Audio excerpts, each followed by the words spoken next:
That win against Elizoro, Chev did go to America. He fought the very tough Nigerian Apochi, put in a good performance over there. And he joins us in studio looking very, you've got a very kind of 1970s throwback look about you, don't you think? He looks good, Chev. He looks good. And great to see you. He looks good. He's in good spirits as well. Chev, appreciate you coming down, my man. Thank you for having me, guys. I love coming down here, I think it's good that we see you down here because I think you're now ascending. It's going to be very difficult to get you on soon because I think you're ascending to superstardom, Chev. I think you're going to go all the way. I don't think Chev will forget us. I hope not. What do you reckon? I don't know. You could change the number without telling us, and that's when we know we have a bit of a problem. What's the last or 2024 been like for you? It's been normal. It's been cool. I feel like it's been a lot busier. You reckon? Yeah, I feel like people are starting to know who you are. I feel like I remember when I first saw you, and it was almost. I think you even had a couple before the Bell show, so that's almost a show before the show. And I remember how disappointed you were with being on those shows and sometimes the performances in those shows. And I always said, it's going to come, Chev. It's going to come. And all of a sudden, here we are now, where it is coming. Still loads more to come. But I almost feel like this year has been the breakout year for you, I think, in terms of people knowing your personality, which is fantastic, and also seeing you in the ring. I think it's been a breakout year. Really? You know what? I don't feel that, funny enough. That's good then, because that means in your head there's still so much more to come. There's loads more. First of all, I haven't boxed in the UK this year. Wait, Zorro, wasn't that? No, Zorro was, yes. Yeah. Sorry. Zorro was actually. I take that was in Leeds. That was in Leeds. Yeah. That was good. That was a brilliant show. But you've had McCarthy, Zorro, Apache. You've gone over there. It has been busy, but I got the feeling that you were going to say that it's not your breakout year. I think 2025 you're looking at doing something pretty special, aren't you? Yeah, it's all been special. It's all been a part of the special package, the seafood package. But yeah, 2025 is going to be an addition to that special package. Yeah. Before we talk about what's coming on the horizon, obviously December 14th, European title, which again is the correct stage, isn't it? British, European, and then you go to the world scene. When you look at the cruiserweight division in the world right now, because sometimes the cruiserweight division, I'll be quite frank, sometimes it's dead. There's nothing in it. It's like we're waiting for a superstar. Mm-hmm. You must look at it now and think it's exciting. It's a very good division to be a part of because sometimes you got cruiserweights that basically want to go to heavyweight and almost just it's a landing spot really, just kind of floating around the cruiserweight division. Now though, there's cruiserweights that want to be top cruiserweights. You're one of them. Yeah, of course. Whenever you do anything, you want to be. Well, I want to be the best at it. And a lot of people might not know, but I'm not like a boxing fan per se. I just happen to box and manage to get good results. But I'm in it, and whoever's around, if you're in the way, you're gonna have to come out the way at some point. So we're there or thereabouts now. I'm in the top 10 of most of the rankings, and we're gonna be knocking on the door. Not too long. Was that important to get into the top 10 of every ranking? Was that kind of like the assignment at the start of this year? Like in terms of, okay, we're going into 2024, this is what we have to do. Was that one of the boxes that needed to be ticked? I suppose so, but when I started this, the ultimate job is to get to the top. So, we ended up where we ended up at the end of last year, and it was just the next stage was to break in and show people what they've been missing out on. I want to wind back a little bit here, Chev. Hang on a minute. British champion, about to fight for a European belt against an undefeated man out in Monaco, but you're not really a boxing fan. You're not. It's just what you do. It's your job. Tell us more. I don't know. I've always been a football guy. I love football. I'm still passionate football man. Arsenal fan, you know what I'm saying? All right, calm down. You know what I mean? All you Newcastle guys out there, pipe down as well. It was a good day for us, Liverpool fans, over this side of the desk. Mate, I know it. My phone's been pinging off. But yeah, as I said, growing up doing football, and I just went to the boxing gym one day and met a lovely guy called Jason Wicks, and just went from there. He just, sold me a dream, and we're living it now. Yeah, and certainly so far it's a good dream, isn't it? I mean, again, you're on the cusp of fighting for a European title. You know what happens after that. I feel like once you go British and European, you can either do the Commonwealth or you go straight to the big boys in the division. you're not that far away now. You can actually start to visualize the world title fights, because once you do win the European, and I think you will win it, then you're only a couple of fights away, maybe not even that, from a world title, Craig. Yeah, I mean, if you look at history and you look at how other fighters have maneuvered, I suppose you are right in that. But let me handle the fight that I've got coming up, and that's a good answer. We'll do what we've got to do. What do you know about him? Frenchman, originally from Dominica, 15-0, 9 knockouts. I guess it's about who he's fought, though. You've studied that. What do you think? It's all good who he's fought, but he ain't fought Chev Clarke. Mm-hmm. So that's all that matters when it comes down to it, right? No, it does. I guess, right? I mean, I guess if we ask him that, he's going to say exactly the same thing. He'll probably say that, exactly what you just said. So it is, when it's two unbeaten guys going in the ring with each other. We love it. Well, this is what the sport's about, right? And this is what it should be for a European title. It should be two very good unbeaten kids that want to go to the top. Yeah, it should be the best fight in the best.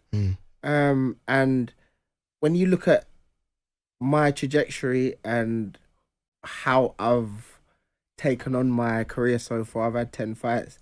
You see my record, there's no, it's not padded. You think he's is? No, I'm not saying that. Oh, I'm okay. just saying, when you look at Chev, when you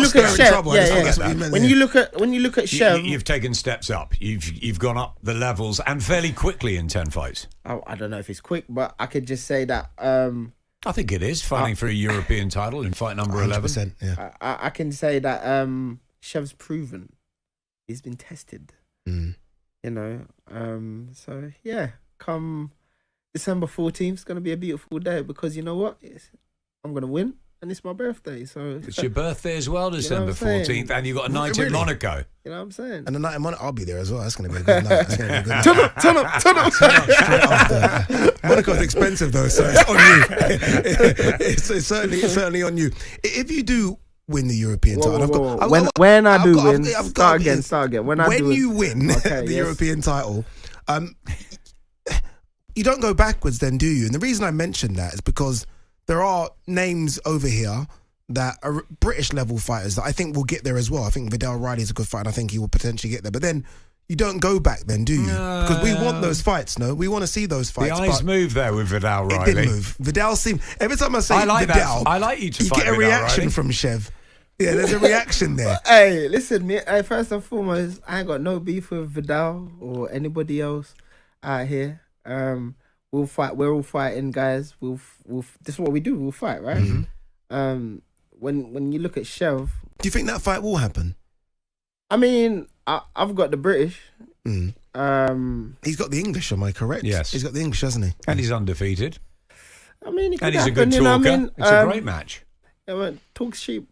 Talk's great to sell, you know that. Entertainment. You're at every single fight. I see you everywhere. You're getting in all the interviews. You know what you're doing. But Chev don't talk much, does he? Well, I just deliver. That's why it's a good matchup, because you've got someone like Vidal who does talk. And you. Look, all I'm saying is I'm only 10 fights in the game. You see where I'm at. Oh, okay. Well, a little bit of a dig there to Vidal. Whoa! There ain't no dig. 100%. It's happening. 100%. It started here. Fight Night TalkSport. The fire 100% has been lit. Can we get Vidal on the phone? No, this is it. Vidal, you know what Chev do, yeah? Let me tell you guys, if you ain't listened to Chev before, the listeners out there, listen, I just come on here and just tell the facts. And the facts is, I've had 10 fights, I'm British champion, IBF international champion, WBA, and soon to be European champion in 10 fights. So, just saying. In that bombshell, we're going to go to break. Chev's going to stick with us for the second half. Make sure you do. Clarke in the studio with us as he looks forward to his European title fight December the 14th in Monaco, Monte Carlo. A very different atmosphere, those type of fights. Adam, you've covered a few of those. Yeah. What can Chev look forward to and expect from that type of night? No, they're incredible events in many ways. It's black tie. It's a night out. The casino, the backdrop of a wonderful place in Monaco. It's fantastic for a great weekend away. You guys are going to enjoy it. But it's a fight, and I guess it's most like COVID. Probably it's very quiet, and it's a very different atmosphere. It's part of an evening as opposed to where we go in Britain and watch the fights, and it's all from start to finish. You're just talking boxing the whole time. It's just, I guess, part of the entertainment. But you just got to go in there, ring's a ring, and you know what you're doing. Does that matter to you? Personally, to me, don't. I mean, listen, this is the thing. All right, I'm gonna give you the journey of Chev now. It started off boxing. You start off boxing in little halls as an amateur, dinner shows, which this sounds pretty much like a dinner show. Then I was fortunate enough to be on the Team GB boxing team. Unfortunately, during the COVID period, Fighting behind closed doors. Fighting behind closed doors. So, I'm well versed or well experienced in that feel of things. So that won't bother me.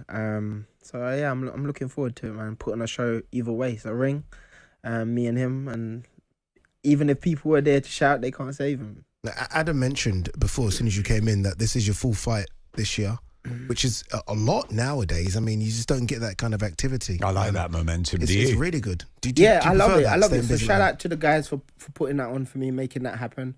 Being busy is key. I'm not into this whole 6-8 months. I'm not fighting. Like, we're fighters. That's what we're meant to do. Like Sugar Ray Robinson and them was fighting 4 times a month. Mm-hmm. Come on. Yeah. Are you one of those guys that are always in the gym then? Because every time I see you, you never look out. No, honestly, you never look out of shape. Obviously, you have to make the cruiserweight limit.